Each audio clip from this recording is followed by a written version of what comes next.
जो law amendment act 2024 आया है उसके ऊपर है। ये प्रेसिडेंट ने इसकी अप्रूवल 3/5 को दी है, 3 मई को, और 6 मई को हमें ये पब्लिश फॉर्म में मिला है। इसमें बहुत सी चीज़ें ऐसी हैं जिन पे हमारी रिजर्वेशन स्टिल मौजूद हैं, लेकिन आज का जो सेमिनार है इसमें हम उसमें जो की चेंजेस हैं, जो की फ़ीचर हैं उसको डिस्कस करेंगे। सेकेंडली, जो कल आप सब दोस्तों के नॉलेज में है, हमारे सिविल कोर्ट के जो डिवीज़न का मामला चल रहे हैं, उसको भी जो कल पुलिस के साथ हमारे साथ ज़्यादती हुई है, उसको भी हम अपने वकला भाइयों के साथ खड़े हैं और उसको भी कंडेम करते हैं। उसी पैरामीटर पे चलते हुए शायद अब डिपार्टमेंट भी डिवीज़न की तरफ जा रहा है। आरटीओ की बिल्डिंग, कल चीफ साहब ने एक कमेटी बनाई है जिसमें आरटीओ की बिल्डिंग को शिफ्ट करने जा रहे हैं पाइन एवेन्यू वाली तरफ। उसका डिस्टेंस यहाँ से ऑलमोस्ट कोई 25 किलोमीटर बनता है। तो इस डिवीज़न के भी हम खिलाफ़ हैं और इंशाल्लाह इस पे जो भी एक्शन हम अप्रोप्रिएट समझेंगे बड़ों से मशावरत के बाद वो भी लेंगे और इन राइटिंग उनको और बाकी उनसे मीटिंग करके उनके नॉलेज में लाएंगे कि ये आप ज़्यादती करेंगे। एलडीओ की बिल्डिंग ऑलरेडी हमसे दूर है, सीटीओ इधर है, आरटीओ अगर पाइन एवेन्यू चला जाता है, ट्रिब्यूनल हमारा इधर मौजूद है, हाई कोर्ट है, तो ये सारी प्रॉक्सिमिटी में एक दिन में ट्रैवल करना बहुत मुश्किल हो जाएगा एक प्रैक्टिसिंग लॉयर के लिए। बाकी जो लॉ अमेंडमेंट एक्ट है इसमें जो चेंजेस आई हैं इसकी डिटेल तो आपको नदीम भट्ट साहब बताएंगे। उसमें जो की चेंजेस थी, वो एक जो मेन चेंज है वो पेक्यूनियरी जुरिस्डिक्शन है वो इंट्रोड्यूस करवाई गई है कि जिसमें एफईडी की 5 मिलियन, इनकम टैक्स की 20 मिलियन है और सेल टैक्स की 10 मिलियन है। इससे नीचे आपकी अगर कोई टैक्स लाइबिलिटी है तो वो कमिश्नर अपील के पास जाएगा, अदरवाइज़ वो डायरेक्ट ट्रिब्यूनल में जाएगा। सेकेंडली, इसमें जो स्टे का पीरियड है वो भी इसको भी लिमिटाइज़ किया है। फिर इसमें जो अपील फाइलिंग फ़ी है उसको भी इंक्रीज़ किया है। इन सब पे डिटेल डिस्कशन जो है वो हमारे आज के स्पीकर मोहतरम नदीम भट्ट साहब करेंगे। मैं दावत दूंगा जनाब नदीम भट्ट साहब को कि वो आएँ और आज की अपनी प्रेजेंटेशन जो है उस पर अपना इजहार ख्याल करें।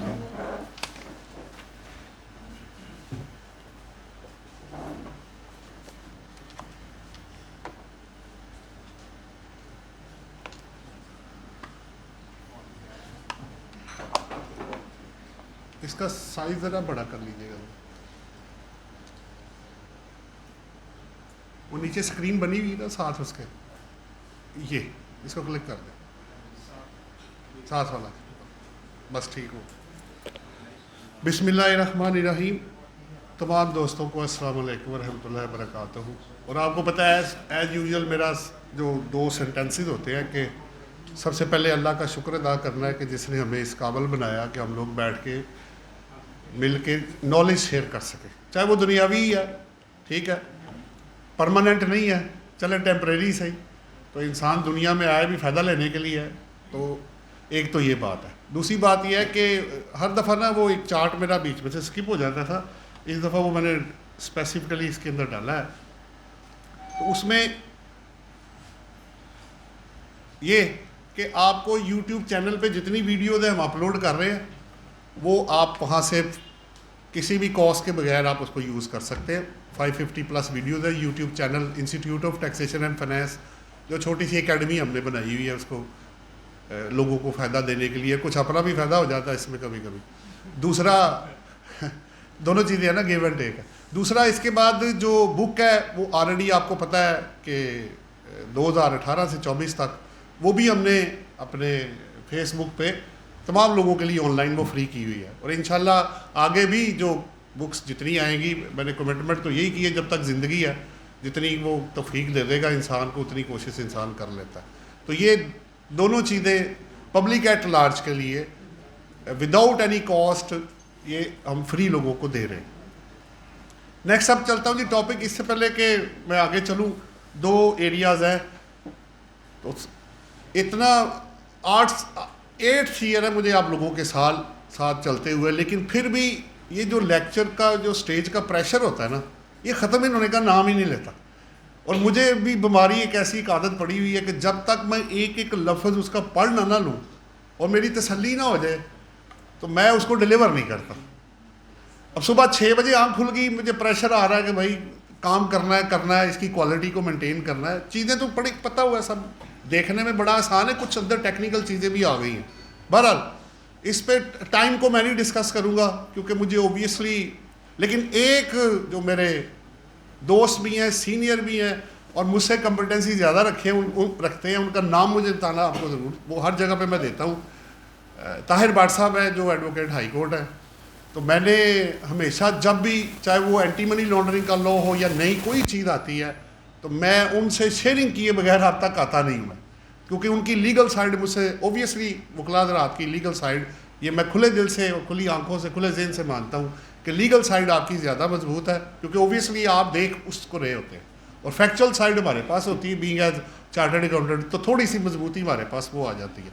लेकिन अगर ये दोनों चीज़ें मिल जाए ना, फिर जो उसको बहस होती है ना, वो देखने वाली होती है और सुनने वाली होती है कि यार ना वो मान रहा है ना वो मान रहा है, तो फिर एक कंक्लूजन जो ड्रॉ होता है, कोशिश करते हैं एक अच्छी चीज़ बनाए। तो ये उनसे ये क्रेडिट मैं उनको देता हूँ। अगर थोड़ी सी मैं लीगल चीज़ें आपके साथ कुछ शेयर कर जाता हूँ तो कोई थोड़ी बहुत मेहनत कर लेता हूँ, बाकी मैं उनसे शेयर करके तो आप तक लेकर आता हूँ। तो जिसका जो क्रेडिट होता है उसको जाना चाहिए। तो ये मैं अकेला नहीं हूँ इसके अंदर, आप लोगों जहाँ जहाँ जिससे शेयरिंग होती है उसका क्रेडिट उसको जा रहा होता है। बहरहाल दोस्तों से शेयरिंग करने से चीज़ें सीखने को मिलती। अब आता हूँ वापस मैं, दो मेरे पास टॉपिक्स हैं। एक आपका ताजर दोस्त स्कीम है आपकी, नाम तो दोस्त रखा हुआ है, देखते हैं अब सलूक क्या होता है आगे, वो बात की बात है। तो अब दूसरा आपका जो मेन है वो आपका अमेंडेड जो लॉज हैं आपके 2024 के थ्रू जो अमेंडमेंट्स आई हैं उसकी बात हो रही है। अच्छा, अब इसको जब मैं बना रहा था तो मैंने एक चार्ट इसके अंदर बड़ा अच्छा बनाया है जो आपको बड़ी आसानी पैदा कर देगा। अगर आप इनकम टैक्स कर लेंगे ना मेरे साथ, तो आपको मैं एक चार्ट दिखाऊंगा जो आपका सेल टैक्स और एफडी भी साथ ही कवर हो जाएगा। वो मैंने एक स्पेशल चार्ट बनाया है। ओबियसली पहले आपको वो पढ़ना पड़ता है कि पहले क्या था और अब क्या है, वो बहुत ज़रूरी होता है। फिर उसके बगैर तो समझ नहीं आएगी, पढ़ते जाए भाई पहले क्या था, तो दो जगह पे जाके पढ़ना पड़ता है। अच्छा, पहले क्या था, अब क्या है, अब चेंज क्या आई, नई चीज़ क्या आई, अमेंड क्या हुई, ऐड क्या हो गया, डिलीट क्या हो गया, ओमिट क्या हो गया, अब लोगों पे अल्टीमेटली अफेक्ट क्या पड़ेगा, ये सारे फैक्टर जब तक आप नहीं करेंगे वो चीज़ कवर नहीं होगी। तो आप सोच सकते हैं कि इस पर टाइम फिर इतना निकल जाता है कि समझ नहीं आती कि टाइम, यार आज टाइम क्यों जल्दी घूम रहा है। जब काम होता है आपको पता है बिजी बंदा और टाइम जल्दी गुजर जाता है। बहरहाल नेक्स्ट मैं चलता हूँ जी। ऑब्वियसली उन्होंने आपको पहले बता दिया कि 29 अप्रैल को इसकी नेशनल असम्बली में प्रेजेंटेशन हुई, 3 को उन्होंने एसर्ट दी प्रेसिडेंट साहब ने। ओबियसली इसमें आपके जो अपर जो फोरम है आपका जो सेनेट है वो भी शामिल है, और अल्टीमेटली फिर आपको जब ये गज़ट में आपके पब्लिश होके आया है सामने आपके, उन्होंने किया है तो नोटिफाई किया बेसिकली वो 6 मई। इसका मतलब ये है कि हमारी जो स्टार्टिंग डेट है वो 6 मई 2024 है, अनलेस अदरवाइज स्टेटेड। ये साथ कहना ज़रूरी है क्योंकि इस समय दिया हुआ है अनलेस अदरवाइज, और वो है 16 जून 2024, वो आगे आएगा। सो सारी चीज़ें 6 मई से अप्लाई होंगी अनलेस अदरवाइज। जिस तरह इनकम टैक्स जब आएगा या सेल टैक्स आगे बजट आ रहा है तो वो सारी 1 जुलाई से हैं, अनलेस अदरवाइज स्टेटेड जो होंगी वो उस डेट से या डेट से अप्लाई होंगी। चले, डेट आपके पास आ गई जनाब, और तीनों में अमेंडमेंट की गई, इनकम टैक्स में भी, सेल टैक्स में भी और एफडी में। अब पहले इनकम टैक्स, जैसे मैंने आपको कहा, मैंने इसके अंदर वही लिंक लगाए हुए हैं, बड़ा आसान हो जाएगा। ये टोटल हमारा स्कोप है जो हमने इसके अंदर आपसे शेयर करना है। रिवीजन बाय द कमिश्नर 122 से करते करते हम 10 नंबर पे, ये मैंने अपने पास से कुछ चार्ट 9 और 10 बनाया, वैसे 8 पे आपकी बात ऊपर ख़त्म हो जाती है, लेकिन 9 को करना ज़रूरी होगा, 10 भी थोड़ा सा बात करेंगे। सो देखा जाए तो बेसिकली एप्लीएट जो साइड है, जो अपील साइड है, चाहे वो कमिश्नर अपील है, एप्लीएट ट्रिब्यूनल है, वो हाई कोर्ट है, उसके ऊपर चेंजेस, जैसे अभी जायद साहब बात कर रहे थे, तो उसकी कमिश्नर अपील में तो फीस नहीं स्ट्रक्चर चेंज हुआ, लेकिन जो आगे आपका ट्रिब्यूनल और हाई कोर्ट है उसमें फ़ी ओबियसली बढ़ा दी गई है, और उनका जो फाइलिंग का जो टाइम है, जो पहले कमिश्नर अपील का तो खैर 30 है, ट्रिब्यूनल का भी 30 कर दिया गया और हाई कोर्ट का भी 30 कर दिया गया, जो पहले 60 और 90 हुआ करता था। फिर उनकी जो डिसीजन उन्होंने करने हैं उसकी ड्यूरेशन को भी कम किया गया है। क्यों किया गया है? ताकि वो चाह रहे हैं कि जितने पेंडिंग केसेस हैं वो जल्दी से जल्दी रिजॉल्व करके आपने हारना या जीतना वो बात की बात है। आपको टैक्स लगेगा या नहीं लगेगा, वो जो हार जीत गया वो विन कर गया, जो हार गया तो टैक्स आगे अपील में जाता है या जो भी करेगा। तो प्रोसेसिंग जो लिटिगेशन की है उसको बेसिकली तेज़ करने की कोशिश की जा रही है ताकि जल्दी जल्दी लोग आएँ और जल्दी जल्दी फैसले हो, और जो भी होना है, लगना है या नहीं लगना है, वो कुछ ना कुछ उसकी जो अल्टीमेट पोजीशन है वो सामने आ सके। बेसिकली एक तो ये मेन ऑब्जेक्टिव, इस पूरे को पढ़ने के बाद जो आपको समझ आना है, एक तो ये बात है। बाकी वो लिमिटेशन आपको पता है कमिश्नर अपील की, मैं ओवरऑल व्यू पहले शेयर कर रहा हूँ। कमिश्नर का वो 20 मिलियन का उन्होंने बताया, बिल्कुल ठीक है, आगे आधा करते जाए। सेल टैक्स 10 का आधा 5। मैंने इस तरह याद रखने के लिए स्टूडेंट्स को जो अपने लिए इस तरह फार्मूला बनाया होता है कि इनकम टैक्स 20, आगे आधा कर दो 10, फिर आधा करो 5, तो सेल टैक्स में 10 मिलियन तक के बराबर या नीचे वो इधर ही होगा कमिश्नर बिल के पास। जो ज़्यादा होगा तो वो सीधा ट्राइब्यूनल में जाएगा। अब यहाँ एक क्वेश्चन रेज हो गया कि अगर मैं पहली स्टेज पे मेरा टैक्स अगर 20 मिलियंस के बराबर या कम है इनकम टैक्स में, और मैं कमिश्नर अपील में हार जाता हूँ, तब क्या करूँगा मैं? आपको पावर दी गई है कि आप डायरेक्ट रेफरेंस में आप हाई कोर्ट में चले जाए पॉइंट ऑफ लॉ और mixed point of fact and law पे। सिर्फ फैक्ट पे आपको पता है वो ट्रिब्यूनल की जजमेंट जो होती है वो फाइनल होती है, तो फैक्ट तो आगे थ्रैश होने नहीं है, फैक्ट की पावर तो कभी उनको दी नहीं गई। लेकिन कहीं कहीं फैक्ट के बगैर आप लॉ को भी नहीं समझ सकते ना, लॉ तो चलो आएगा अपनी जगह पे। तो इस दफ़ा उन्होंने जो नई चीज़, और ये आपकी सेनेट ने रिकमेंड किया है, नेशनल असम्बली के अंदर ये नहीं था, सेनेट ने कहा कि भाई अब आप ऐसे करें, क्योंकि अब आपने वहाँ भी डायरेक्ट जाना है या वाया ट्रिब्यूनल के थ्रू आप जा सकते हैं। तो 131(1) आप पढ़ेंगे तो वो पहले लग रहा था कि सिर्फ आप वर्ड यूज हो रहा है मे, शैल नहीं है। पहली बात तो ये जो अपील होगी वो फर्स्ट अपील अगर आप हार जाते हैं तो आप या तो डायरेक्ट चले जाएं ट्रिब्यूनल के अंदर, अगर पॉइंट ऑफ लॉ और मिक्स्ड क्वेश्चन उसके अंदर लॉ और फैक्ट है तब। अगर फैक्ट है या अदरवाइज आप नहीं उधर जाना चाहते तो आपके पास ट्रिब्यूनल का 131(1) के अंदर पावर स्टिल इंटैक्ट है, वो ख़त्म नहीं हुई। आप उधर भी अपील फाइल कर सकते हैं लोअर के केस में जब आप हार जाएंगे। ये एक पॉइंट, एक टेक्निकल था। वरना मैं तो सोच रहा था मैं भी LLB कर लूँ भाई, अब तो सीधा हाई कोर्ट में जा रहा है, तो वरना तो सारे तो केस उधर चले जाएंगे, मुश्किल हो जाएगा। ये एक मेन चीज़ इसके अंदर है। दूसरी बात यह है कि इसके अंदर जो जजेस की अपॉइंटमेंट वाला है, एक कमिश्नर की जो लिमिटेशन लगाई गई है उस पर 2-3 बातें करके मैं क्लोज करूंगा, फिर इधर पे एक ऑर्डर में ओवरऑल के को ख़त्म करके नॉर्मल रूटीन में वापस आ जाऊंगा। अब बात ये हो रही है कि आपने पहले कमिश्नर अपील पे पाबंदी लगा दी कि भाई तुम ना 20, 10 और 5 से ऊपर नहीं जा सकते। मुझे एक चीज़ नहीं समझ आ रही कि जब एक बंदा, ये मेरी काफ़ी लोगों से शेयरिंग हुई है, जब एक बंदा CSS करके आता है या IRO इंस्पेक्टर तरक्की करके ऊपर आ जाता है तो वो किसी भी किस्म का फैसला कर सकता है, जितनी मर्जी रकम का फैसला हो वो कर सकता है। अब जब वो मेहनत करके तरक्की करके वो कमिश्नर अपील बनता है तो अब आप उसको कह रहे हैं कि तुम भाई इससे ज़्यादा का तुम टैक्स पेयर को या डिपार्टमेंट को इससे ज़्यादा का आप फेवर या अगेंस्ट नहीं कर सकते। तो क्या उसकी कॉम्पिटेंसी पहले से कम हो गई है कि ज़्यादा हो गई है? ये तो मुझे समझ नहीं आ रही। ये तो आप एक तरह से मुझे लग रहा है कि प्रोफेशनल अपने लोगों की आप बेइज्जती कर रहे हैं। This is not so. इससे तो बेहतर है आप इसको ख़त्म कर देते। इतनी बेइज्जती है बंदे की कर रहे हैं। अच्छा, जैसे ही वो बंदा कमिश्नर अपील अकाउंटेंट मेंबर बनेगा उसकी सारी सलाहियतें वापस आ जाएंगी, फिर वो जिसने का मर्जी फैसला कर सकता है। ये हो क्या रहा है भाई? ये किसको किसके साथ मिलाया जा रहा है? बाकी जवाब वो बेहतर देंगे जिन्होंने ये बनाया है कि भाई ये किस तरह का क्वेश्चन है, मुझे तो समझ नहीं आ रहा। लॉजिक कोई है आपके पास? कोई इंसान कोई काम करता है, कोई रैशनैलिटी बिहाइंड होती है, रीजनेबलनेस होती है, उसकी कोई जस्ट। अच्छा, क्या सारे आपके कमिश्नर इस काबिल नहीं है कि वो 20 मिलियन तक का फैसला ना कर सके? Is it so?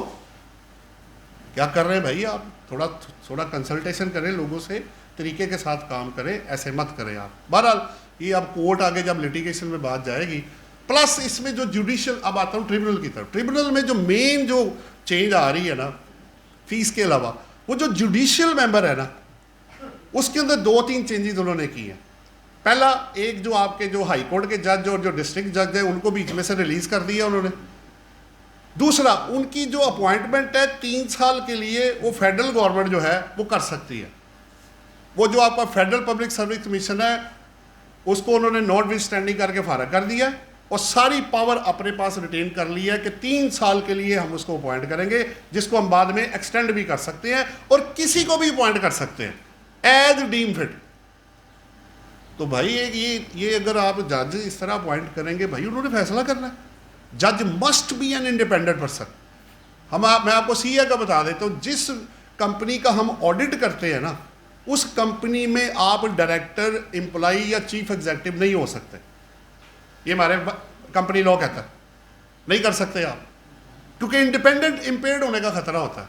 तो जज किसी भी फील्ड में हो, चाहे वो सिविल में हो, ट्रिब्यूनल में हो, अपील में हो, ही और she must be an independent person, वरना फैसला कैसे इंडिपेंडेंट होगा। बहरहाल इसके ऊपर फिर जो आर्टिकल्स आपके आ रहे हैं, कॉन्स्टिट्यूशन के आर्टिकल 240 एंड 242 है और रेड विद 27 आर्टिकल। आज मैं यही पढ़ के देख रहा था कि इसके पीछे कॉन्स्टिट्यूशन क्या कह रहा है।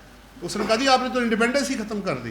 पूरे मुल्कों में तो ऐसे ही हो रहा है, परमानेंट बेस पे होता है, उसकी कैपेसिटी देखी जाती है, ड्यू प्रोसेस होता है, सारा प्रोसेस आपने डिस्टर्ब कर दिया, जिसको मर्जी आप ला के बिठा देंगे। Is it so? क्या ठीक है, अल्लाह ने ताकत दी है, ताकत का मतलब ये नहीं होता आप जो मर्जी करें। इसका जवाब बराबर हर बंदे से पूछा जाएगा, चाहे मैं हूं या आप हूं या कोई हो। मकसद क्रिटिसिज्म करना नहीं है, मकसद है पॉजिटिव और नेगेटिव चीज़ों को हाईलाइट करना। चले आगे चलते। ले जी, ये तो कुछ थोड़ा सा ओवरऑल व्यू था, बाकी जब वो चीज़ें सामने आएंगी, एक अच्छा और पॉइंट है जो मैं आपके साथ शेयर करके तो एक ऑर्डर में फिर आ जाऊंगा। इसमें ना quite interestingly 48 section of the sale tax में ना एक बड़ी अच्छी प्रोविजन ऐड की गई है। अगर आपको याद हो तो इनकम टैक्स और एफईडी में ऑलरेडी ये लॉ अवेलेबल है, सेल टैक्स में भी था कि अगर आप अपील में जाना चाहते हैं, आपने अपील फाइल की, एक तो होता है स्टे, आप रेगुलर हियरिंग करके लें। दूसरा क्या है कि आप 10% ऑफ द डिमांड आप जमा करा दें, तो आपको ऑटोमेटिक जब तक पहला फैसला नहीं होगा आपको स्टे हो जाएगा।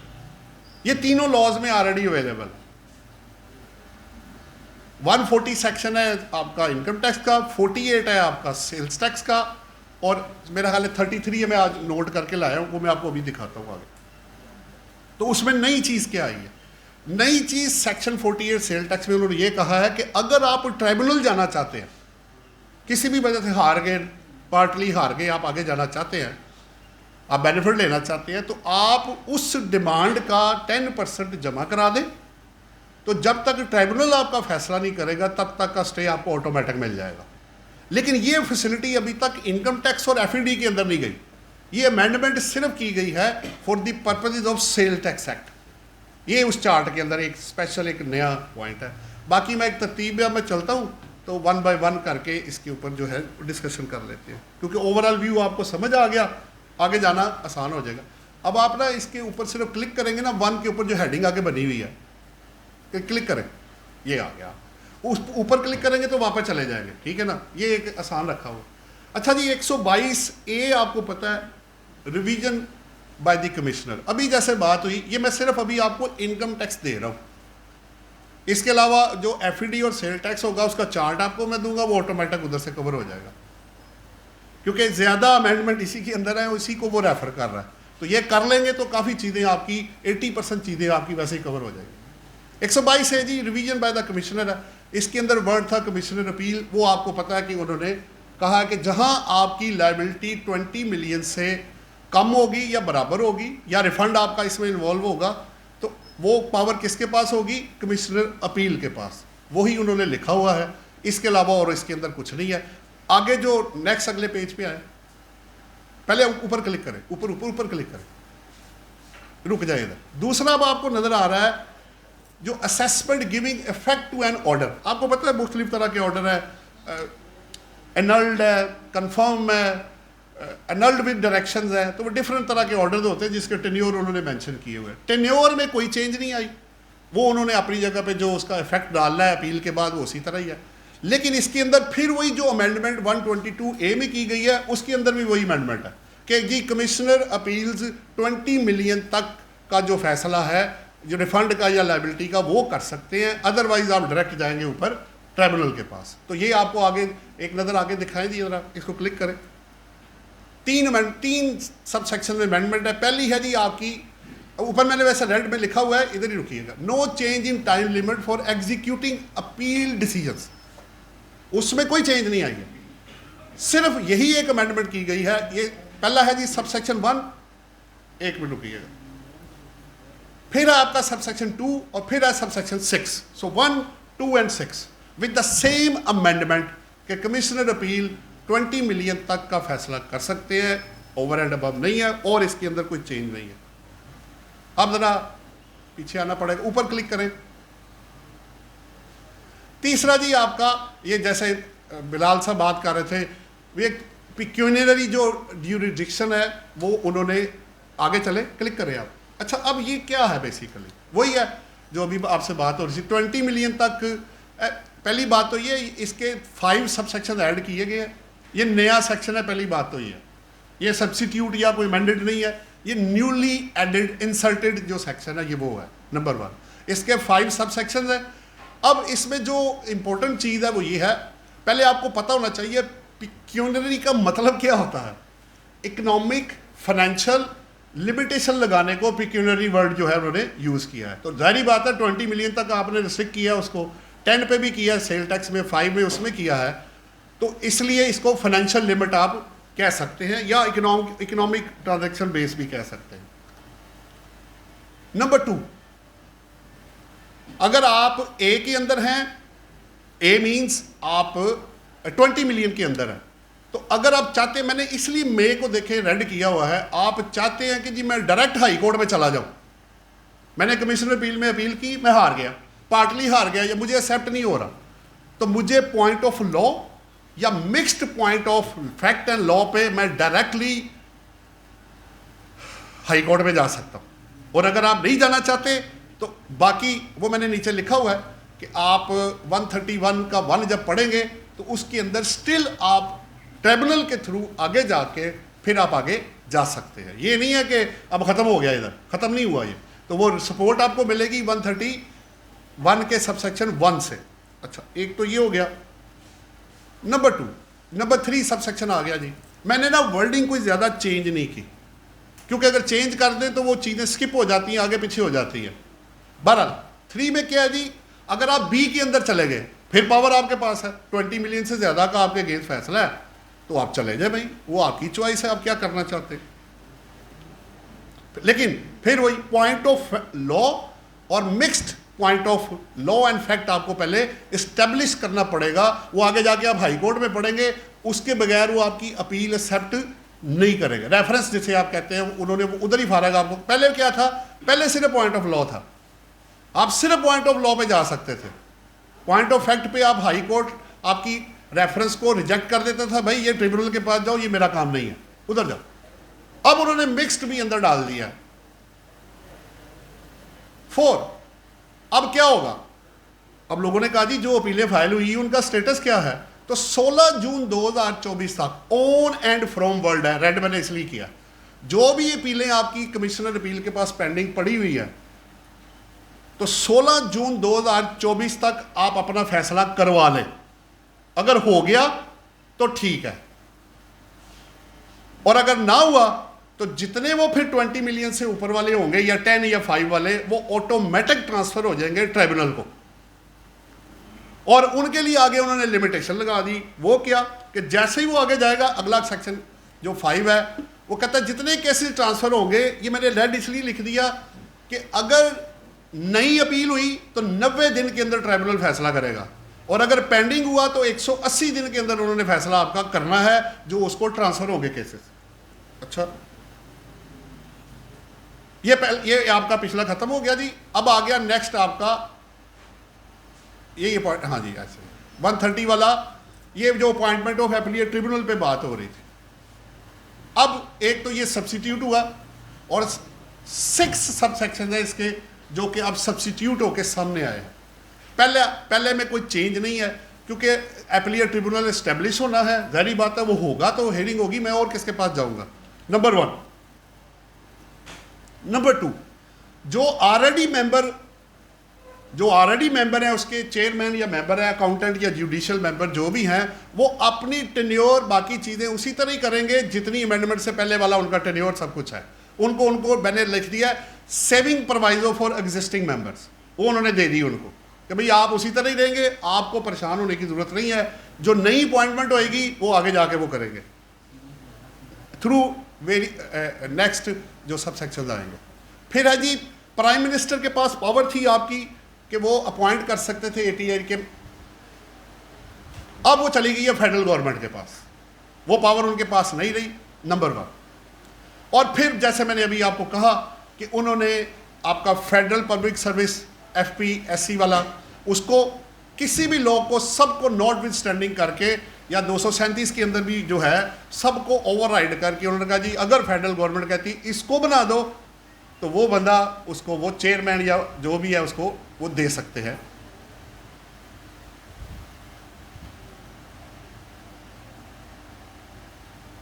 नेक्स्ट है जी बोथ अकाउंटेंट एंड, पहले अगर आप पुराना लॉ पढ़ेंगे ना जो 2001 तक का जो इससे 6 मई 2024 से पहले जो प्रिवेल कर रहा है, तो उसमें आपको अकाउंटेंट और जुडिशियल मेंबर के सब सेक्शन अलग नजर आएंगे।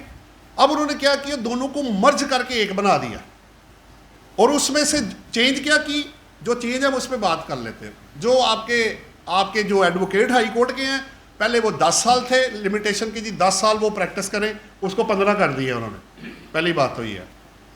फिर दूसरा क्या किया जी, चार्टर्ड अकाउंटेंट उसी तरह ही 10 साल, CMA भी 10 साल उसी तरह ही, प्लस उन्होंने साथ क्या डाल दिया है कि जो ऑफिसर इनलैंड रेवेन्यू है, पहले यहाँ था basically chief commissioner inland revenue, उसकी जगह उन्होंने स्केल डाल दिया, बेसिक स्केल जिसका 21 होगा, और आगे था कमिश्नर इनलैंड रेवेन्यू या कमिश्नर अपील, उसकी जगह बेसिक स्केल 20 करके और 3 साल की जो टेन्योर है उसने पूरी करनी है एटलीस्ट, ताकि तजर्बा हो तभी बंदा आगे आए। और नीचे बड़ी इंटेंशनली नीचे उन्होंने हाई कोर्ट और डिस्ट्रिक्ट कोर्ट के जो जजेस हैं उनके नाम जुडिशियल मेंबर की लिस्ट में से उन्होंने डिलीट कर दी है, ओमिट कर दी है, वो नहीं नजर आएंगे अब आपको। ये इसमें मेन जो इन्होंने चेंज की। अच्छा चले 4 क्या जी, any member to be appointed by federal government as chairman of the ATR for 3 year and further time, ये मैं आपको पहले ही बता चुका हूँ कि अब उन्होंने टेन्योर भी ले लिया है और पावर भी अपने पास रख ली है, बजाय ये कि वो FPSC के थ्रू दूसरे प्रोसेस से आए, आप डायरेक्ट उसको लेकर आए। 3 के बाद अगर एक्सटेंड करना चाहते हैं वो आप देख लें। 5 insertion of seizing and removal of office of the chairman, आप किसी, उन्होंने कहा जी पावर हमारे पास है, अगर हम ला सकते हैं तो हम निकाल भी सकते हैं। तो फेडरल गवर्नमेंट ने कहा जी एक तो अगर आपकी एज 62 ईयर से ज़्यादा हो जाए, जो कि C और D में फॉल करेंगे, पीछे आपका C और D में आपको दिखाता हूँ, जो आपके 21 और वो ये C और D है, 21 और 20 ग्रेड वाले। प्लस उन्होंने कहा अगर सुपरएनुएशन, आपको पता है जनरली जो एज है सुपरएनुएशन के लिए या रेगुलर जो चलती है वो 60 साल, तो जो C और D में गए उनके लिए 62 साल, अदरवाइज 60 साल के बाद आप फ्री हो जाएंगे अगर टाइम एक्सटेंड वो नहीं करते। अदरवाइज फिर उन्होंने पावर ली, जैसे आपको याद होगा अभी प्रेजेंटली जितने भी टैक्स डिपार्टमेंट के ऑफिसर्स हैं उनकी परफॉर्मेंस एवेल्यूएशन रिपोर्ट बनती है, इसी तरह की एक कमेटी उन्होंने परफॉर्मेंस रिव्यू कमेटी बना दी है ATIR के लिए। अगर वो कहती है जी इस बंदे ने मिसकंडक्ट किया है, इनएफिशिएंसी है या और कोई ऑब्जेक्शन ऐसी है, तो वो किसी भी चेयरमैन या मेंबर को किसी को भी वो रिमूव कर सकते हैं। तो पावर अगर लाने की है तो थ्रू कमेटी वो उसको रिमूव भी कर सकते हैं। ये इन्होंने एक चीज़ डाली है। छठा है जी प्रोसीजर ATI करके वो बेंचेस बनाएंगे अपने केस, क्योंकि अब ऑब्वियसली जब इतने केसेस जाएंगे तो नई अपॉइंटमेंट्स होंगी, नए लोग आएंगे और बेंचेस बनाने पड़ेंगे, वरना कैसे आप इतना लोड उसको अफोर्ड करेंगे। तो उन्होंने कहा जी पावर भी उनके पास होगी, डिस्ट्रीब्यूशन ऑफ केसेस भी होगा और फेडरल गवर्नमेंट उसके प्रोसीजर जो आपके रूल्स एंड रेगुलेशन बाद में बनाएगी। नेक्स्ट है जी अपील टू एपीलेट ट्रिब्यूनल आ रहा है 131, ये सब्सिट्यूट हुआ जी, 5 इसके सबसेक्शंस उन्होंने सब्सिट्यूट किए हैं। अब इसमें ना 2-3 चीज़ें बड़ी इंटरेस्टिंग है। एक तो उन्होंने स्टेट ओन्ड इंटरप्राइजेस को इसमें से अलग करके, और प्लस 126 से अभी जो आपने जो पिक्यूनियरी बेसिस पढ़ा वो उसके मुताबिक आप इसमें 30 डेज के अंदर आप, मैंने पहले क्या कहा था कि ट्रिब्यूनल और हाई कोर्ट का जो टाइम ड्यूरेशन और फाइलिंग ऑफ अपील है वो रिड्यूस हो गया है। तो उनमें से एक ये है, और मैंने साल लिखा हुआ पैरेंथेसिस में अपने पास से। पहले क्या था, 60 दिन था, अब क्या है 30 दिन है। साथ उन्होंने एक प्रोवाइजो ऐड कर दी है, क्योंकि अब आपका वो जो मिक्स्ड क्वेश्चन और लॉ और फैक्ट है ना, उन्होंने कहा फैक्ट बेस पे नीचे जितना रिकॉर्ड आपने उधर दिया होगा 15 दिन from the date of filing of reference with the high court, आपने वो रिकॉर्ड सारा उनको भी देना है। अब इसके आगे इम्पैक्ट क्या आएगा वो फिर बाद में इस पर बात करते हैं। यानी ऑब्वियसली वो किसी हद तक लॉ के साथ जो फैक्ट इन्वॉल्व है ना, उसको भी वो चेक करना चाह रहे हैं बेसिकली, जो पढ़ के समझ आती है। अपील के साथ आपको पता है प्रिस्क्राइब फॉर्म है, मैनर है, उसकी फीस है, 30 डेज के अंदर फाइल आपने करना है, वो आपको पता है पहले से, ये सेम है। अपील फी जैसे अभी बात हुई, कंपनी के लिए जी पहले 5,000 रुपये था, उसको बढ़ा के 20,000 कर दिया है ट्रिब्यूनल के पास। कमिश्नर अपील वाली फीस नहीं बढ़ी, वो उधर ही है। और कंपनी अदर देन कंपनी होगा तो 2,000 रुपये से बढ़ा के उन्होंने 5,000 रुपये कर दिया, जो आपको विद दी अपील जमा कराना पड़ेगा, उसके बगैर अपील आपकी आगे जाएगी नहीं। चली भी गई तो वो फिर ओबियसली वो एज ए इनफ्रक्चुअस उसको समझा जाएगा। अगर आपका टाइम गुजर गया है, वही एक कंडोनेशन जिसे आप कहते हैं कि जनाब वो मुझे नोटिस नहीं मिला, ऑर्डर नहीं मिला, बीमार था, मुल्क से बाहर था, कोई भी वजह आपके पास है, तो आप उसको लिख सकते हैं कि जनाब इस वजह से मुझे कंडोन किया जाए और मेरी राइट ऑफ अपील को इंटैक्ट किया जाए, जो कि ख़त्म हो गया होगा। अगर 5वां जी, अगर आपकी रिकवरी उसी तरह ही स्टैंड करेगी जी, अगर आप अपील में जाते हैं तो आपको स्टे लेना पड़ेगा, उसके बगैर आपको जान तो छूटती नज़र नहीं आ रही। लेकिन मौका देंगे आपको, और 90 दिन का उसमें स्टे, पहले 180 दिन का था, उसको रिड्यूस करके उन्होंने 90 दिन कर दिया। तो जब 90 दिन करेंगे तो फिर फैसला भी जल्दी करना पड़ेगा। वो आप समझ सकते हैं कि हर चीज़ को तेज़ी आ गई, हर चीज़ के अंदर, फाइलिंग की भी और डिसीजन की भी। मैं खाली फाइलिंग का टाइम कम कर दूं, डिसीजन का ना करूं तो पेंडिंग पड़ा रहेगा। तो दोनों चीज़ें स्टार्ट से लेके एंड तक पूरा कवर करना पड़ेगा ना आपको, तभी तेज़ी आएगी, वरना तो फायदा कोई नहीं है, स्टक हो जाएगा सब कुछ। Recovery of tax in case of non, ये एक बड़ी इंटरेस्टिंग चीज़ है जी। अगर आपको ट्राइब्यूनल एक नोटिस देता है, एक शेड्यूल देता है, भाई हेयरिंग्स करो, आप उसको डेलिबरेटली डेफर करते जाते हैं, अच्छा जी मुझे टाइम दे दें, फिर मुझे टाइम दे दें, फिर मुझे टाइम दे दें।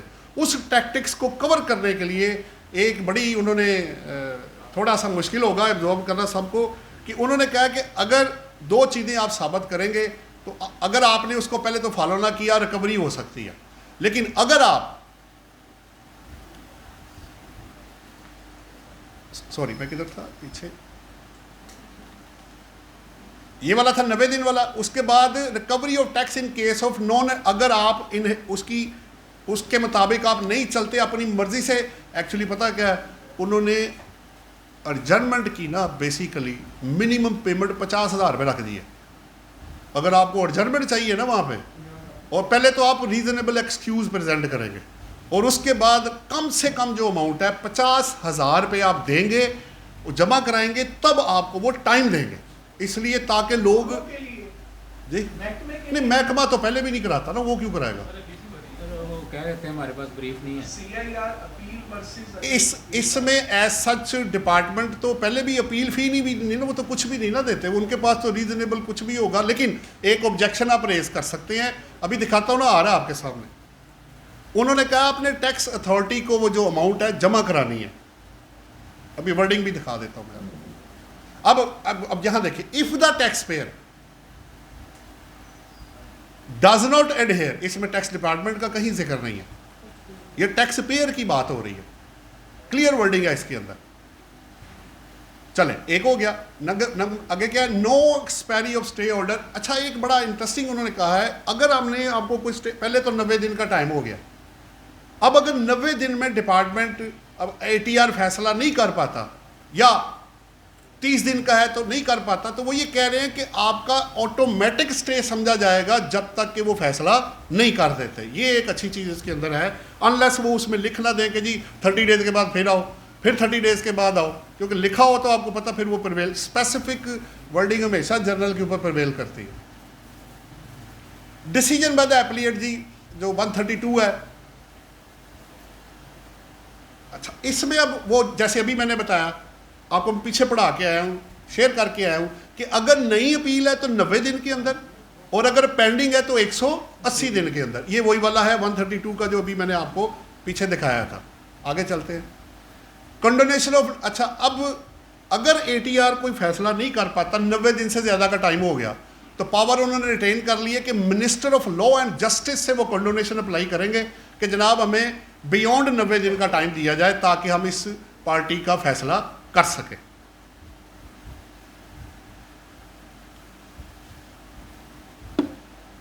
अच्छा, ये एक बड़ी इंटरेस्टिंग चीज़ उन्होंने डाली है, वो ये कह रहे हैं अगर कोई बंदा ATR में आता है तो पहले वो उसको ऑप्शन देंगे, तुम एक काम करो, ADR में जाके ना सुलह सफाई करके टेबल टॉक करके बात कर लो।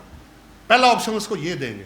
अगर वो कहता है नहीं जनाब मैंने नहीं ये मानना, मैंने इधर ही कंटेस्ट करना है, तो फिर आपकी वो अपील इधर करके तो फिर आपकी हेयरिंग जो है वो करेंगे। लेकिन पहले वो लिख रहे हैं क्लियरली कि आपको वो ऑफर करेंगे कि भाई आप उधर चले जाओ, बेहतर ये है कि आप टेबल टॉक करके इस चीज़ को रिजॉल्व कर लो। नहीं होता तो फिर वो ऑब्वियसली राइट ऑफ अपील और उस पर जो सारा अवेलेबल है।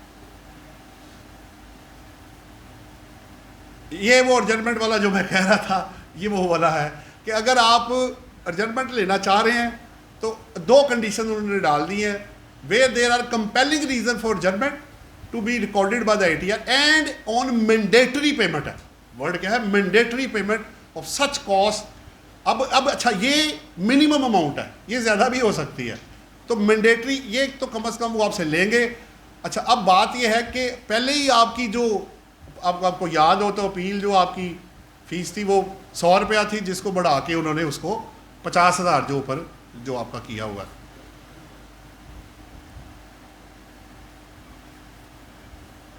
अब ऑर्डर के मुख्तलिफ ये सेम है, वो एनल कर सकते हैं सेट, क्योंकि ट्रिब्यूनल के पास, देखिए कमिश्नर के पास सेट साइड की पावर नहीं है इस वक्त, लेकिन ट्रिब्यूनल के पास है। कंफर्म भी कर सकते हैं, एनल कर सकते हैं, एनल विल डायरेक्शन कर सकते हैं, सेट साइड कर सकते हैं, या एज मे डीम फिट, ये उसी तरह ही है, इसमें कोई नई चीज़ नहीं है।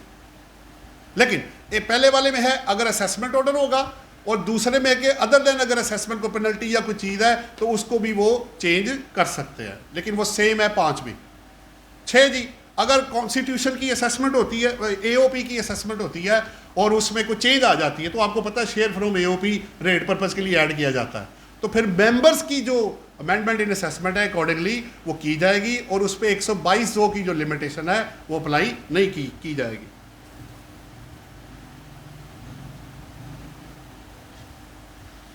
बाकी ये जो relates other then in respect of an assessment है, तो उसमें वो एनल कर सकते हैं, वेरी कर सकते हैं, वो आपको पता है अवेलेबल है उनके पास। ये ऑर्डर कम्युनिकेट होगा टैक्स पेयर को और CIR को, और एप्लीकेट ट्रिब्यूनल पॉइंट ऑफ फैक्ट पे वो फाइनल है, वो उसी तरह ही है, वो सेम है। रेफरेंस टू हाई कोर्ट जी, ये 133 में जैसे हमने पहले पढ़ा कि अब आप डायरेक्टली भी जा सकते हैं और वाया ट्रिब्यूनल के भी आप आ सकते हैं, वो अपनी जगह पे इंटैक्ट है। और लेकिन लिमिटेशन क्या है? 30 डेज, जो पहले 90 होता था। एक तो ये बात है। अब रेड मैंने कर लिया और कलर चेंज किया, पॉइंट ऑफ लॉ पे भी, and mixed question of law and fact. इसमें ओनली फैक्ट आपको नजर नहीं आएगा,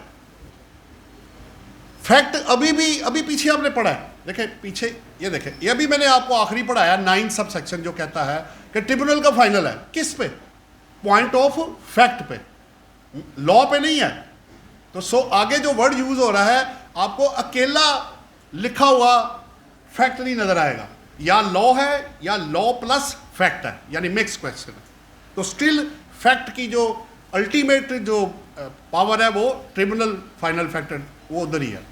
फिर ये रिकॉर्ड मैंने आपको 15 दिन के अंदर वो रिकॉर्ड भी आप देंगे, ज़ाहिर बात है फैक्ट को चेक करने के लिए रिकॉर्ड भी चाहिए होगा। 2 है जी, अब वो देखेगा कि जी आपका वही पॉइंट ये सेम है, आपने सिर्फ एक चीज़ ऐड की है कि लॉ की जगह पॉइंट मिक्स क्वेश्चन के अंदर डाल दिया। अब हाई कोर्ट चेक करेगा, अगर आप एंटाइटल है रेफरेंस के, मैंने सुनना है तो ठीक है, नहीं तो उधर ही आपको फ्री कर दिया जाएगा, और इसी बेस पे फैसला जब होगा वो इन चीज़ों को कंसिडर करेगा। फिर reference to high court heard by, यहाँ वर्ड था पहले बेंचेस, अब स्पेशल बेंचेस जो हैं वो उन्होंने बेंच या बेंचेस डाल दिए हैं, जो कि चीफ जस्टिस ऑफ दी जो हाई कोर्ट होंगे वो बनाएंगे इसको, और जितने ऑब्वियसली वो बनाना चाहते हैं, डीम फिट जो होगा वो इसके अंदर डाला गया। 6 महीने के अंदर जी आपका फैसला होना है हाई कोर्ट में, और इतने वो नंबर ऑफ बेंचेस बताएगा जैसे आपने ऊपर ट्रिब्यूनल में देखा, ताकि अपनी ईज ऑफ डूइंग जो बिजनेस है वो आराम से कर सके।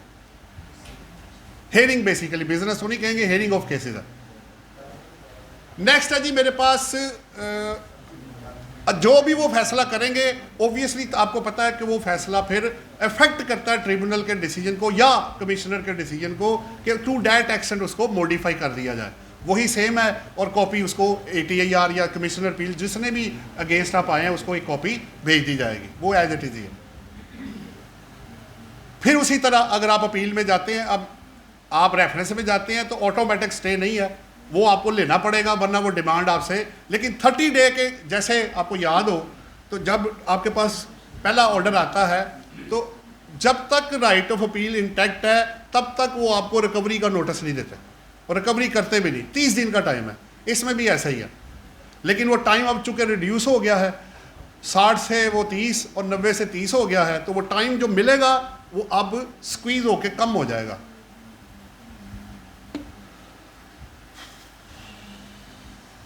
ये वही पॉइंट है, अगर जैसे आप अपील में जाते हैं या रेफरेंस में जाते हैं, डिपार्टमेंट भी जा सकता है, वो कहता है जनाब ये इसका रिफंड आप रोके, तो वो पावर उसी तरह ही है। अगर डिपार्टमेंट हाई कोर्ट के फैसले के अगेंस्ट सुप्रीम कोर्ट में जाना चाहता है और वो लिख के दे देता है जी हम कर रहे हैं इसके अगेंस्ट पिटीशन हम फाइल कर रहे हैं, तो फिर हाई कोर्ट क्या करेगा, आपका जो रिफंड होगा उसको भी वो उसको, जैसे आपका स्टे दूसरी तरफ है इस तरफ उनको भी मिल सकता है।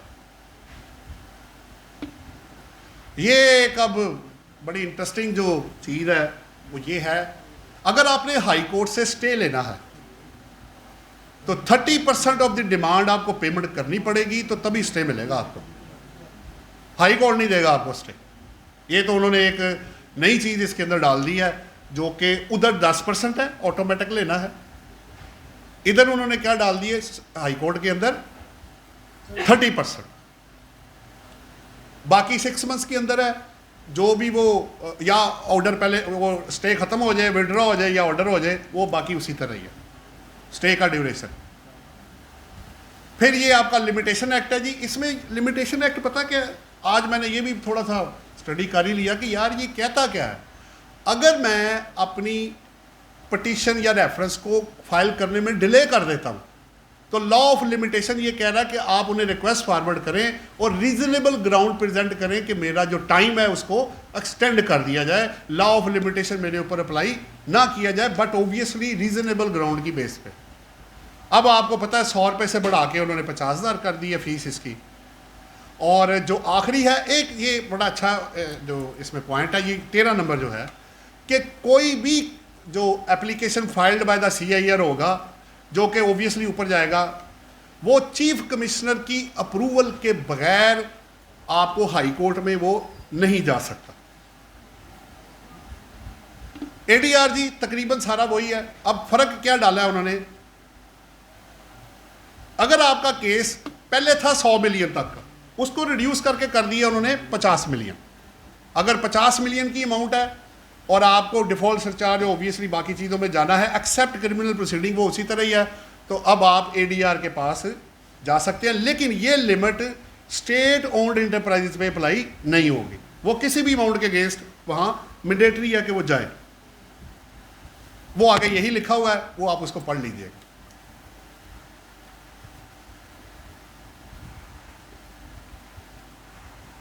बाकी उसी तरह ये वो आप देख। अच्छा, कोई भी बंदा जो स्टेट ओन्ड इंटरप्राइजेज या ADRC के अगेंस्ट कोर्ट में नहीं जाएगा, वो जो फैसला आपको कर देंगे आप उसके अगेंस्ट, ठीक है, उसके अगेंस्ट अपील, उस बंदे के अगेंस्ट या उसके इदारे के अगेंस्ट आप कोई भी जो लॉ जिसे आप कहते हैं पर्सनल एक्शन, आप अनलेस कोई आप प्रूफ गिल्टी ना करें आप नहीं कर सकते। अभी आप टैक्सेशन ऑफिसर के साथ भी ऐसा ही है, आपकी 1 करोड़ रुपए की डिमांड निकाल दी है, गलत है या सही है, गलत है या सही है। आप ये नहीं कह सकते जी इन्होंने पर्सनल बेस पे मेरा काम किया है तो मैं इसको कोर्ट में लेके जाऊंगा, उसकी इजाज़त नहीं है। हाँ, FTO के पास आप जा सकते अगर आप वो भी प्रूव करेंगे तो, अदरवाइज आप दूसरा लीगल एक्शन उसके अगेंस्ट नहीं ले सकते। तो यही प्रोटेक्शन उन्होंने ADRC और उसको दी है। अब इसमें ये चीज़ें वैसे वही हैं, सिर्फ आपने जब एडीआर के पास जाना है तो पहले तो आपने ये बताना है कि आप इनिशियल प्रपोजिशन क्या बना के लेके आए हैं कि आपकी लड़ाई वाला बस मसलन आप कहते हैं जी 4 करोड़ की डिमांड है कि जनाब लेकिन रियली बनती है 1.5 करोड़ रुपए की और ये मैं देने को तैयार हूँ, इस पे मेरे साथ बात करें। नंबर 1 ये है। अब उन्होंने एक नई चीज़ डाल दी है, अब आपसे वो अंडरटेकिंग लेंगे। पहले ये था कि बताना होता था कि जी फैसला आ गया है और मैं अपनी अपीलें सारी विड्रॉ कर रहा हूँ, बस यह फाइनल हो गया। अब उन्होंने अंडरटेकिंग आपसे ले ली है, आप लिख के देंगे कि भाई जब ये फैसला आ जाएगा और मैं एक्सेप्ट कर लूँगा तो जितने पेंडिंग केसेस हैं जो कुछ भी है वो सारा कुछ मैं विड्रॉ कर लूँगा। पहले ये अंडरटेकिंग नहीं थी, लेटर के थ्रू बताना होता था। अगर एसओई जाना चाहती है वो भी, अगर उसको भी फैसला मिल जाता है तो वो भी अपनी चीज़ें विड्रॉ कर लेंगे। फिर एक और है, अगर एडीआर अपने जो ड्यूरेशन है उसके अंदर फैसला नहीं करता तो आप या एसओई आगे जो कोर्ट है, आप ट्रिब्यूनल है या हाई कोर्ट सुप्रीम कोर्ट जो भी है वहाँ पे जा सकते हैं। ये अब ऐसे है जी कि जब आपकी एडीआर डिसॉल्व हो जाएगी और केस चला जाएगा एटीआईआर के पास, अगर फर्ज करे जाता है तो उनका टाइम 6 महीने से कम करके, 6 महीने मीन्स के वो 180 दिन थे उसको आधा कर दिया उन्होंने 90 दिन के अंदर। आपका वही वो जो पहले पढ़ाया आपको कि 90 दिन के अंदर आप उनको फैसला जो है, बड़ी तेज़ी अब आ जाएगी फैसलों के अंदर। ये था जी आपका रिलेटेड टू इनकम टैक्स। अब ये मैंने चार्ट आपका बनाया हुआ है, आप देख सकते हैं। अगर आप देखेंगे पहला कॉलम मैंने दिया है डिस्क्रिप्शन का इनकम टैक्स, दूसरा सेल टैक्स और एफईडी। पिक्यूनरी जो रिस्ट्रिक्शन है वो सारा कुछ सेम है, उनका सेक्शन डिफरेंट है। आपको नज़र आ रहा होगा 43A 33A एफईडी का और 126 है। फ़र्क क्या है? सिर्फ अमाउंट का है, बाकी सब कुछ वही है। एटीआईआर जो आपने इनकम टैक्स में पढ़ा है वो सेम 46 और 34 है। इसी तरह अपील टू एटीआईआर, फिर आगे जो डिसीजन वो भी सेम है, फिर रेफरेंस वाला भी आपका जो है वो हाई कोर्ट वाला सेम है, एडीआर भी आपका सेम है। और नीचे से ये जो 3 चीज़ें हैं इस पर थोड़ी सी मैंने बात करनी है। ये डायरेक्टर जो जनरल है उन्होंने सेल टैक्स और एफईडी में ऐड किया, मैंने लिखा हुआ है, लेकिन इनकम टैक्स में ऑलरेडी 230B में वो अवेलेबल है, director general of law. Commissioner appeal अब 20 मिलियन, अब सेल टैक्स और एफईडी में 45B और 33 के थ्रू उन्होंने उसको इंसर्ट किया है, लेकिन 127 के अंदर जाके अमेंडमेंट करना वो भूल गए हैं। वो मैंने लिख दिया कि उसमें भी कर दें तो सारे बराबर हो जाएंगे। और आखिरी है रिकवरी ऑफ एरियर, वो मैंने आपको पहले बता दिया क्या कि दूसरा पार्ट जो देख रहे हैं जो सेल टैक्स है उसके अंदर एटीआईआर में अगर आप जाते हैं तो वहाँ भी 10% पेमेंट करके, अगर आप कंटेस्ट नहीं करना चाहते, उस तरह हेयरिंग नहीं करना चाहते तो आप 10% जमा करा दें। जब तक एटीआईआर आपका फैसला नहीं करेगा, जैसे कमिश्नर अपील पे है, तो वो तब तक आपको जो है वो डिमांड या रिकवरी आपसे नहीं की जाएगी। लेकिन ये प्रोटेक्शन फ़िलहाल जो आई है वो सेल टैक्स के अंदर है। उधर जो एफईडी और इनकम टैक्स है उसमें सिर्फ कमिश्नर अपील की हद तक है, वो एटीआईआर वाला उसके अंदर अवेलेबल नहीं है। तो उम्मीद करता हूँ शायद इसमें भी कोई चेंज आ जाए। अच्छा, अब अगला जो पॉइंट है वो मैं आपसे पहले शेयर कर चुका हूँ। अपॉइंटमेंट ऑफ, एक ही पेज रह गया इसका, वो मैंने आपसे शेयर कर लिया। इसमें वही मैं पढ़ता रहता हूँ, कोई ना कोई चीज़ नॉलेज इसी तरह बढ़ता है। तो वो आर्टिकल से मुझे चीज़ अच्छी लगी, मैंने इधर डाल दिया कि 240 और 42 आपका वो आर्टिकल है कॉन्स्टिट्यूशन का, प्लस रेड विद 27 है कि भाई ये जो अपॉइंटमेंट्स आप कर रहे हैं ये उसके लॉ के लीगल सपोर्ट के बगैर है। आप काइंडली उसी प्रोसेस को रिवाइव करें जिसको के पहले प्रोटेक्ट किया गया था। बहरहाल ये थी आपकी जी इनकम टैक्स, सेल टैक्स और एफईडी की जो अमेंडमेंट थी। अब मैं थोड़ा सा टाइम और लूँगा, बस आपको वो इसको मिनिमाइज करके ना छोटा करें पहले, एस्केप करके। तो ताजा 2 स्कीम जो है ना इसको बंद करें ऊपर से।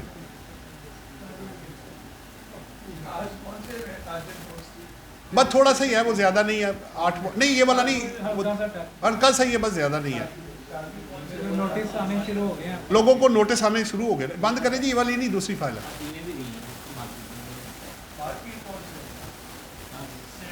कराची में जी नोटिस उन्होंने दिए, मैंने देखा, बिलाल साहब ने शेयर भी किया। 3 दिन का टाइम दिया उन्होंने कि भाई रजिस्ट्रेशन करा लो वरना पेनल्टी हम तुम्हें 182 में चार्ज करने लगे। अच्छा, आगे चले जी, अगले पेज पे आ, मैं करता हूँ, चले। ये जी बेसिकली इसके अंदर 8 पॉइंट्स हैं। एक्चुअली हो क्या रहा है, मैं और आपको इस पर ज़्यादा टाइम नहीं लगेगा इसके अंदर। देखिए हो क्या रहा है, इसमें दो काम हो रहे हैं। वो चाह रहे हैं एक तो लोग जो स्मॉल ट्रेडर्स एंड रिटेलर्स हैं, एक तो वो रजिस्टर्ड हो, नंबर 1, एक ये काम है जिसकी डेडलाइन आपको पता 30 अप्रैल को गुजर गई है, तभी नोटिस इशू होने शुरू हो गए। और दूसरी बात ये है कि इन्होंने पे करना है मिनिमम एडवांस टैक्स। ये आपकी इनकम बेस्ड टैक्स नहीं है, ये मिनिमम एडवांस टैक्स है, जो आपको अभी बताऊंगा 1200 मिनिमम है, और इंडिकेटिव इनकम पे अगर ज़्यादा बना तो दोनों में से जो ज़्यादा होगा वो आप पे करेंगे। 1200 तो लेना, इंडिकेटिव तो अभी डिफाइन होगा ना, अभी मैं दिखाता हूँ आगे क्या है, अभी उन पर रूल्स बनने हैं, अभी ये पेंडिंग पड़ा हुआ है। तो ये दो काम उन्होंने करवाने हैं। मेन पर्पज ये है कि लोग रजिस्टर्ड हो, एडवांस टैक्स पे करें मंथली बेसिस पे, और अल्टीमेटली जब आपकी रिटर्न जाएगी एक्चुअल इनकम बेस पे, उस पे आपको इसका क्रेडिट मिल जाएगा। ये मोटी बात हो रही, लेकिन ये देखने में जितना सीधा लग रहा है उतना है नहीं। अगर एक नया बंदा अंदर आता है तो व्हाट अबाउट दी 122 सेक्शन जो कि एप्लीकेबल है पिछले 6 सालों पे, तो किसी को भी डिक्लेयर करने से पहले देखें एक सीक्वेंस मैं अपने जेहन में बना रहा था। जब कोई क्लाइंट आपके पास आता है नया, एक तो ना चल रहा है पुराना, वो चल रहा है, दो क्लाइंट है, एक नया है और एक चल रहा है। जो नया आया है उसने पिछले 6 सालों में पाकिस्तान के अंदर जितनी प्रॉपर्टियां बनाई हैं, बैंक अकाउंट खोले हैं, ट्रांजैक्शंस की हैं, आपको उसको भी कवर करना पड़ेगा, वरना गड़बड़ हो जाएगी सारी। जब भी कोई नया क्लाइंट आता है तो पहला सवाल ये होता है भाई सोर्सेज ऑफ इन्वेस्टमेंट क्या है। इवन के एग्जिस्टिंग में भी अगर आप प्लांट एंड मशीनरी लैंड कुछ खरीदते हैं तो पहला सवाल ये होता है भाई पैसा कहाँ से आया, क्या करते हो वो बाद में, अब जो करते हो वो अलग साहब दोगे और ये वाला पहले दोगे। हमारे केस में पहले होता होगा आप लोगों के साथ भी, जब उसने एक हाई राइज बिल्डिंग बनाई, लैंड खरीदी, बिल्डिंग बनाई, एसी फर्नीचर, 6-7 करोड़ रुपया उसके अंदर लग गया 5 सालों में। उन्होंने कहा भाई पैसा, पहला क्वेश्चन क्लियर करें आप, वो टर्मिनल तक जाके उसको रिजॉल्व करा। दूसरा फिर अच्छा जी अब आपने बिजनेस किया, इसकी इनकम किधर है, ये जो डिक्लेयर हमने की हुई इस पर आपने जी टैक्स पूरा नहीं दिया, जो भी लड़ाई 122 की 170 की है, 214 सी है, वो अपनी जगह पे। सो तीसरा क्वेश्चन क्या है भाई, विद होल्डिंग अगर एजेंट हो तो किधर है टैक्सेस। चौथा सवाल ये है भाई एडवांस टैक्स किधर है 147 का। ये 4 चीज़ें, और क्वार्टरली विद होल्डिंग स्टेटमेंट है किधर है।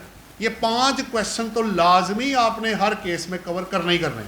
पहला सोर्सेज ऑफ इन्वेस्टमेंट, दूसरा बिजनेस इनकम या जो भी इनकम है कहाँ से आई है, तीसरा अब विद होल्डिंग अगर आप एजेंट है तो वो किधर है, सैलरी का तो काटोगे ना भाई अगर 50,000 से ज़्यादा तनख्वाह दोगे। अगर आप 153 में विद होल्डिंग एजेंट नहीं है तो 149 में तो बन जाएंगे, जहाँ तनख्वाह 50,000 से ज़्यादा होगी एक बंदे की, या 6 लाख एक साल में ज़्यादा हो गया तो।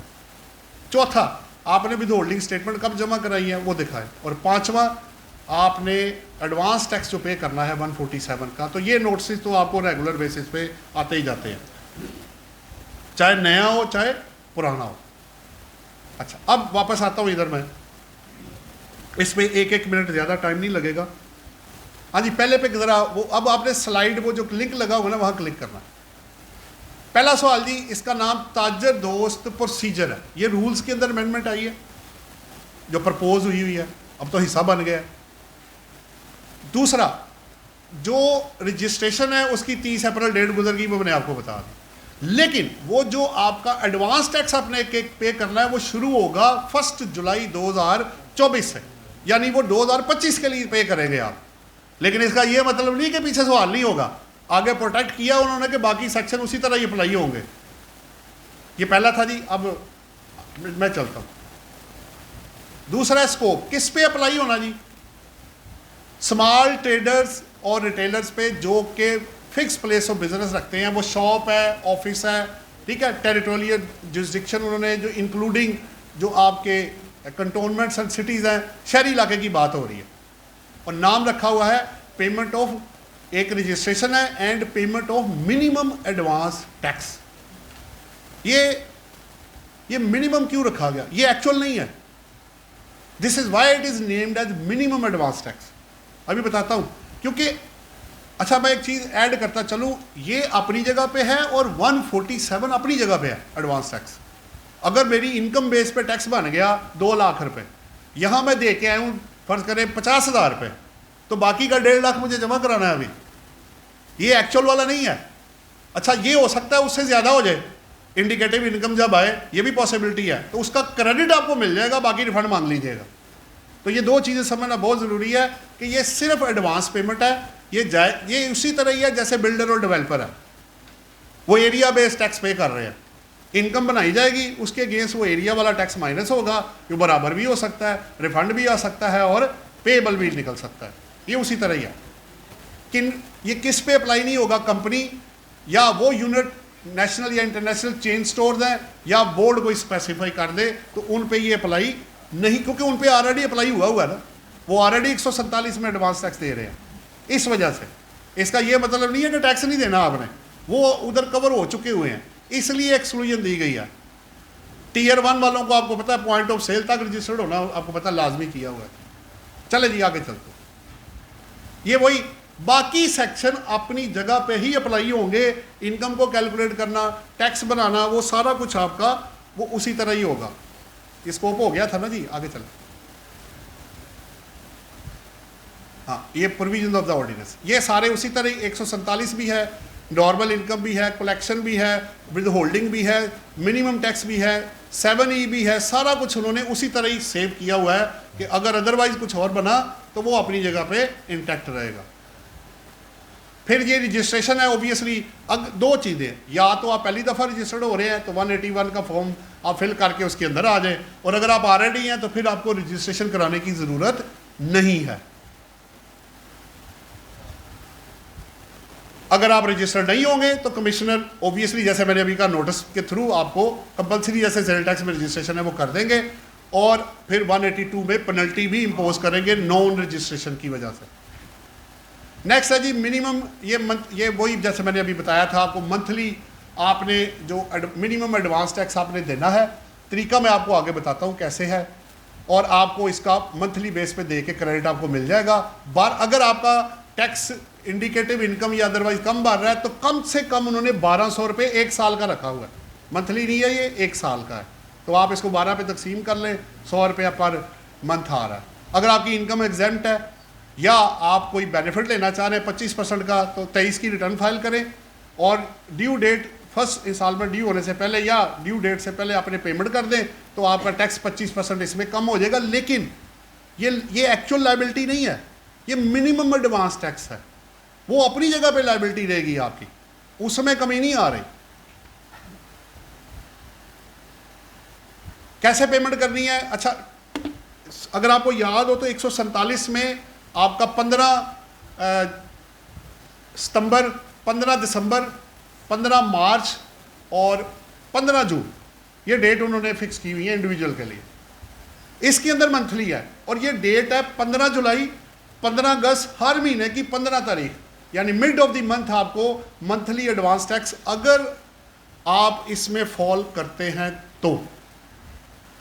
बाकी वो CPR जनरेट करें, पेमेंट करें, या अगर आपके बिजली पे कटा हुआ है तो आप क्रेडिट उसका, या अदरवाइज कटा हुआ क्रेडिट आपको मिल जाएगा, वो अपनी जगह पे है।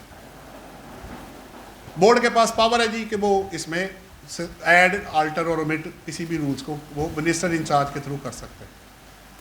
ये है जी अब कैलकुलेशन का जो मेथडोलॉजी है। बेसिकली इसमें वर्ड यूज हो रहा है कि आपने अपने प्रेमिसेस, बिजनेस प्रेमिसेस का फेयर मार्केट वैल्यू निकालनी है। पहले एक या एक से ज़्यादा लिखा हुआ है, ये दूसरे नंबर B आपको नज़र आ रहा है, include all business places, store, warehouse, ठीक है, ऑफिस, सारा कुछ इसके अंदर चेन है, सब शामिल है। तो क्या होगा, उस फर्ज करें, मैंने एक डाटा भी बनाया हुआ अपने पास से, दिखाता हूँ आपको। पहले एक ओवरऑल व्यू इसका दे दूँ, फिर एग्जांपल छोटी सी है। बिजनेस प्रेमिसेस की फेयर मार्केट वैल्यू, वो ए में देखे क्या लिखा है, एनुअल रेंटल वैल्यू का आपने लेना 10% ऑफ FMV, उस पर आपने इंडिकेटिव इनकम का फार्मूला अप्लाई करना है जो अभी तक उन्होंने नहीं दिया। वो जो भी होगा उसका परसेंटेज है, क्या वो निकालते हैं वो आ जाएगा, क्योंकि अभी उसकी डेट नहीं आई, आपको पता है 15 जुलाई को डेट बनती है, तो अभी तो आपका मई चल रहा है भाई, टाइम अभी अवेलेबल है, तो वो इसमें बना देंगे। अच्छा चले, अब मैं एग्जाम्पल पे सीधा आपको ले जाता हूँ। 6 शहरों तक अभी एक्सटेंड हुआ है ये आपके सामने है, कराची से लेके पेशावर तक। इसके अलावा अभी बाकी भी वो बाद में ऐड कर सकते हैं। ये मैंने एक एग्जांपल बनाई हुई है, 2025 एप्लीकेबल है। मैंने अज्यूम किया कि मेरे पास प्रेमिसेस से बिजनेस उसकी एफएमवी आई 12 मिलियन का मैंने लिया, 10% मेरी आ गई एनुअल रेंटल वैल्यू। उसके ऊपर मैंने इंडिकेटिव इनकम निकालनी है, मैंने अज्यूम कर लिया कि भाई वो 10% है। आप अभी आया नहीं है वो, अब इंडिकेटिव इनकम पे परसेंटेज लगेगी और फिर उसके ऊपर जो टैक्स बनेगा जो बाद में वो बताएंगे। तो आपने 1200 टैक्स या इंडिकेटिव इनकम के ऊपर tax whichever is higher आपने as a minimum advance tax जमा कराना है, जिसका क्रेडिट आपको बाद में मिल जाएगा क्वार्टरली में भी और रिटर्न के अंदर भी। ले जी ये आपके सारे पॉइंट्स थे। इसके अलावा आपको करने से पहले मैंने वो फार्मूला बता दिया, पहले चीज़ें चेक कर लीजिएगा। तो और कोई अच्छा, इसके अलावा एक और भी सवाल था, अगर मैं आज 23 की या ऑनवर्ड रिटर्न फाइल करता हूँ तो एटीएल का स्टेटस मुझे भी ज़रा देखना पड़ेगा, पिछले सालों को भी देखना पड़ेगा। एक पॉइंट और है कि अगर इस पर सेल टैक्स एप्लीकेबल हो गया, देखिए स्मॉल ट्रेडर जो है ना, रिटेलर ज़्यादातर आइटम बेचते हैं, packed item, third schedule item बेच रहे हैं, वो सेल टैक्स ऑलरेडी पेड हुआ होता है। खुले आइटम पे काफ़ी चीज़ें एग्जाम्प्ट हैं, आटा, चावल, दालें, इनको एग्जाम्पशन दी गई है।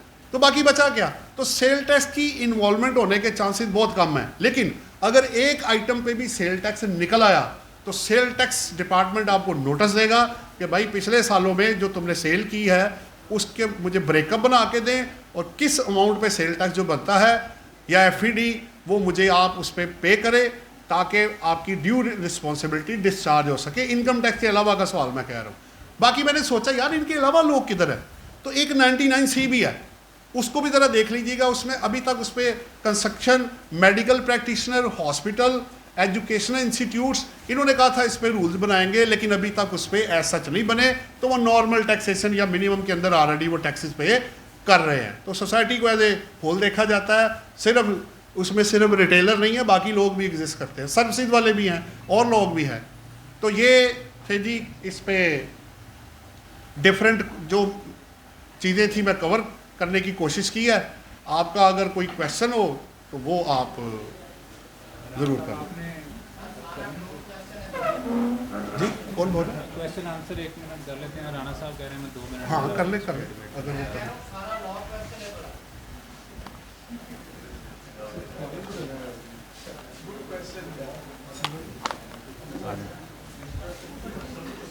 राणा